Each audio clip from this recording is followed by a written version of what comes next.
சட்டசபைக்குள் எதிர்க்கட்சி வரிசையில் அமர்ந்திருக்கும் திரு ஓபிஎஸ் அவர்களுக்கு மக்கள் மனதில் இருக்கும் மரியாதை என்பது தூக்கி எறியப்பட்டிருக்கிறது. இவர் அதிமுக அம்மா ஜெயலலிதா ஆட்சியில் இருந்த பொழுது அம்மாவுக்கு சில இக்கட்டான சூழ்நிலைகள் வந்தபோது விசுவாசத்தின் அடிப்படையில், நம்பிக்கையின் அடிப்படையில் வேற யாரையுமே தேர்ந்தெடுக்காமல் திரு ஓபிஎஸ் அவர்களை தான் 3 முறை முதலமைச்சராக அவரை தேர்வு செய்தார். அந்த ஒரு நன்றி என்பது துளி கூட இல்லாமல், கொஞ்சம் கூட வெட்கமே இல்லாமல் இந்த அமைதியான முகத்தை வைத்துக் கொண்டு இந்த வயதான காலத்தில் அழுக்கு படிந்த இந்த ஊழல் கட்சியோடு போய் இணைந்து கொண்டு அவர்களுக்காக துதிபாடி கொண்டிருப்பது பார்ப்பதற்கு வெட்கமாக இருக்கின்றது. அவர் இப்படிப்பட்ட ஒரு முடிவை எடுப்பதற்கு பேசாமல்,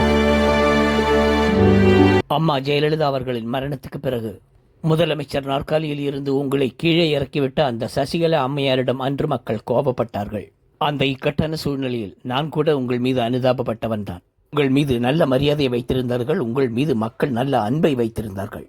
ஆனால் எல்லாவற்றையும் ஒரே நொடியில் நீங்கள் குழி தோண்டி புதைத்து விட்டீர்கள். அந்த இக்கட்டான சூழ்நிலையில் அம்மா சசிகலா அவர்களின் மீது மக்கள் எல்லாம் கோபப்பட்டார்கள். ஆனால் இப்பொழுதுதான் புரிகின்றது, ஆமாமா அவங்க செஞ்சது சரிதான் என்று இப்பொழுது மக்கள் புரிந்து கொண்டு புலம்பிக் கொண்டு இருக்கிறார்கள்.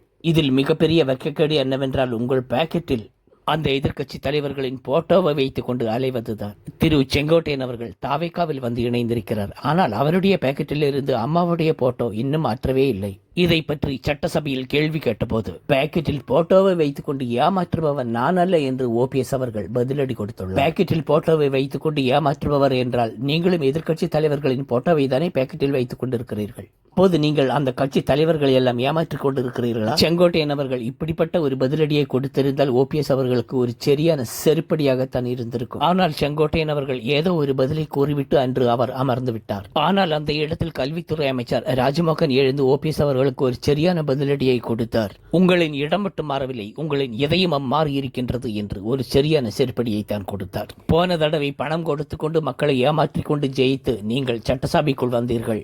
இனிமேல் நீங்கள் எதிர்கட்சியில் இருந்து கொண்டு நீங்கள் எந்த தொகுதியில் போட்டியிட்டாலும் உங்களுக்கு இனிமேல் டெபாசிட் கூட கிடைக்கப் போவதில்லை என்பதை ஞாபகத்தில் வைத்துக் கொள்ளுங்கள்.